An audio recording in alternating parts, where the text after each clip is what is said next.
Assalamualaikum warahmatullahi wabarakatuh. Bertemu kembali dengan saya Pak Rusdi Ali yang pada kesempatan kali ini akan menyampaikan materi pembelajaran fisika yang berjudul perpindahan kalor secara radiasi. Konsep perpindahan kalor secara radiasi ini berada di kelas 11 IPA pada semester 2. Tugas dari penyampaian atau pembuatan materi pembelajaran ini untuk menyelesaikan tugas saya IKI, indikator kinerja individu pada aplikasi CRK Provinsi Jawa Barat. Baiklah anak-anakku semua di SMA Negeri 1 Tambun Selatan, kompetensi dasar pada konsep ini adalah 3.5 menganalisis pengaruh kalor dan perpindahan kalor yang meliputi karakteristik termal suatu bahan, kapasitas, dan konduktivitas kalor pada kehidupan sehari-hari. Indikator pembelajarnya, setelah mempelajari materi ini, diharapkan kalian dapat memahami konsep perpindahan kalor secara radiasi. Kedua, dapat memformulasikan persamaan laju perpindahan kalor secara radiasi. Dan yang ketiga, dapat menjelaskan manfaat dari perpindahan kalor secara radiasi dalam kehidupan sehari-hari. Baiklah siswa-siswaku semua di SMA Negeri 1 Tambun Selatan, terlebih dahulu kita definisikan dulu apa yang dimaksud dengan radiasi. Radiasi adalah proses perpindahan kalor yang terjadi dalam bentuk perambatan kalor, perambatan gelombang elektromagnetik tanpa memerlukan adanya zat perantara atau medium. Pada layar monitor ini kalian bisa melihat adanya gambar matahari yang memancarkan sinarnya menuju dan sampai ke bumi. Sinar matahari baik panas maupun hangat yang kita rasakan adalah hasil dari perpindahan panas secara radiasi dari matahari menuju bumi. Kita tidak perlu menyentuh matahari untuk dapat merasakan panasnya. Dilansir dari NASA Solar System Exploration, matahari berjarak 150 juta kilometer dari bumi, namun radiasi panasnya dapat sampai ke bumi hanya dalam waktu 8 menit. Hal ini karena panas matahari dipancarkan ke segala arah melalui gelombang elektromagnetik.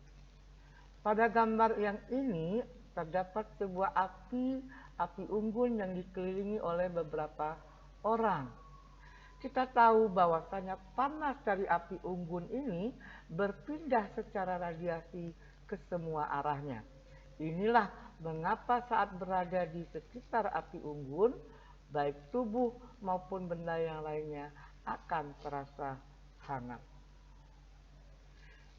Di daerah pesisir pantai juga lazim ditemui usaha pembuatan ikan asin. Proses pengeringan ikan asin dilakukan secara radiasi panas dari matahari yang diterima oleh ikan sehingga menjadi kering. Lampu inkubator.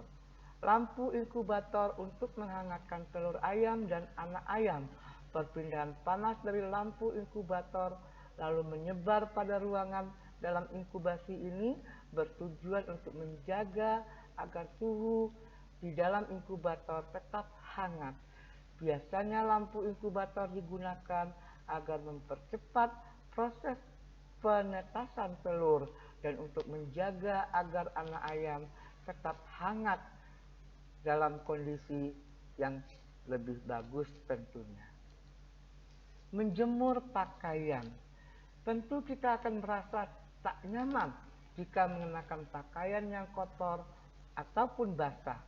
Sehingga agar pakaian yang kita kenakan selalu bersih dan kering, kita harus mencucinya dan menjemur pakaian tersebut di bawah terik sinar matahari.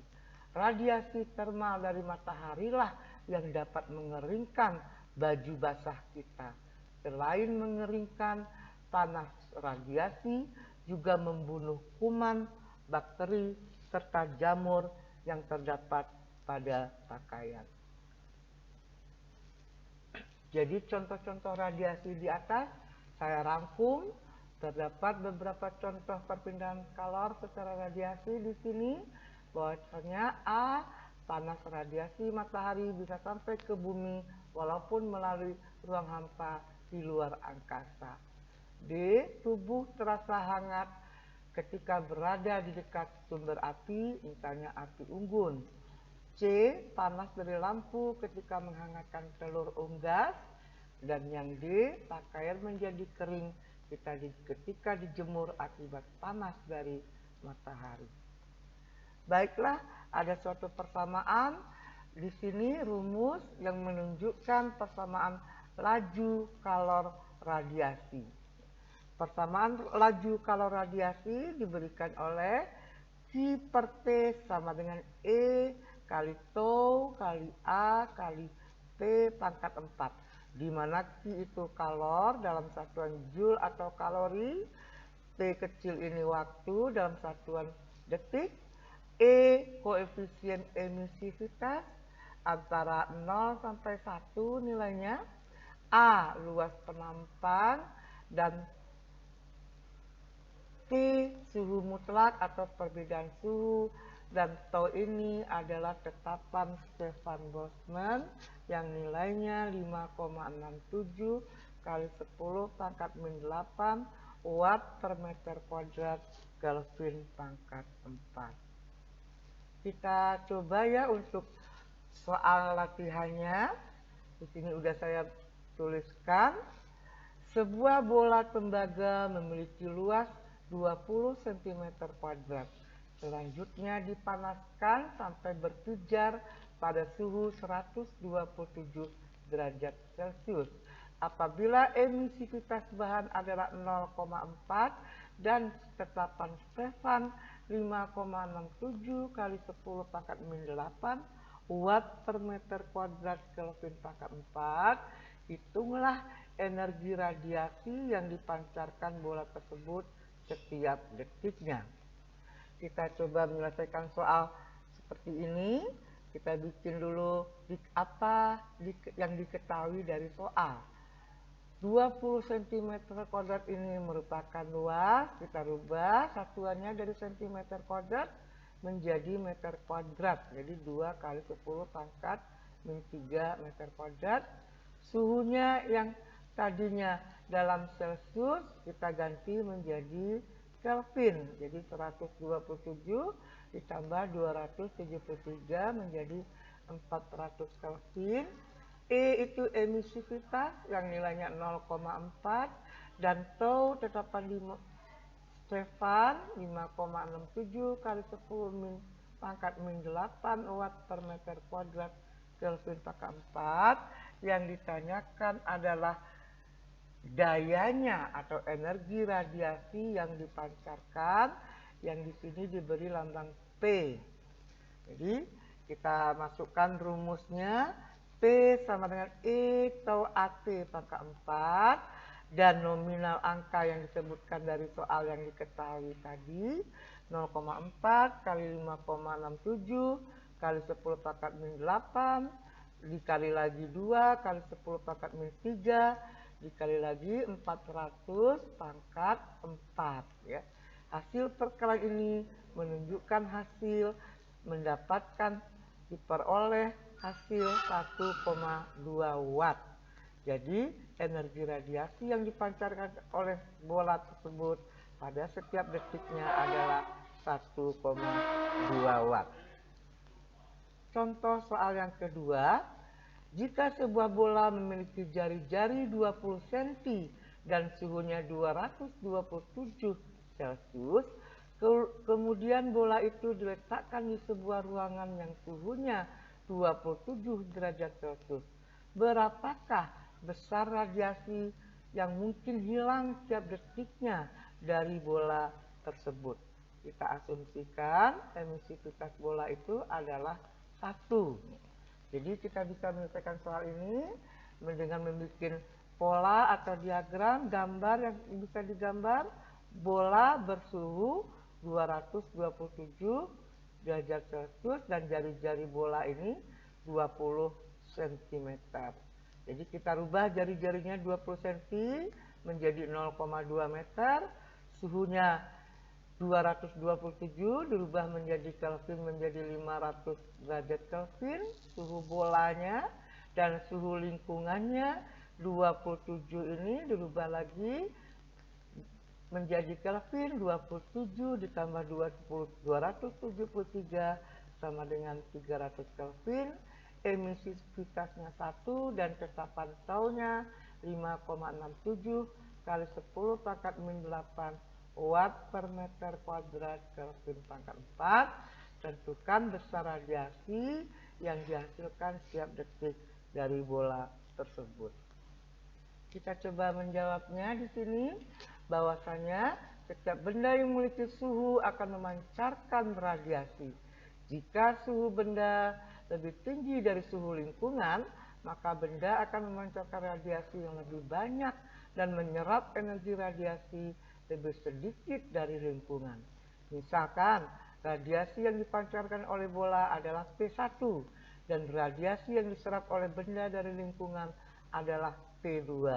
Maka besar radiasi yang hilang tiap detiknya adalah P sama dengan P1 dikurang P2.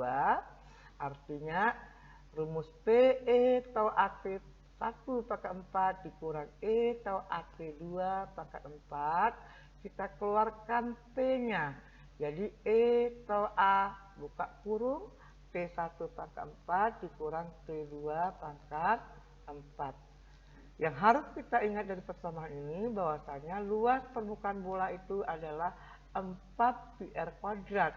Jadi kita substitusikan persamaan luas ke sini. Jadi P E tau 4 πr kuadrat buka kurung P1 pangkat 4 dikurang P2 pangkat 4. Sehingga diperoleh dengan memasukkan angka-angka atau bilangan yang diketahui pada soal tersebut. P sama dengan 1 kali 5,67 kali 10 pangkat 8 kali 4 pi kali 0,2 kuadrat buka kurung suhu 500 pangkat 4 dikurangi suhu 300 pangkat 4.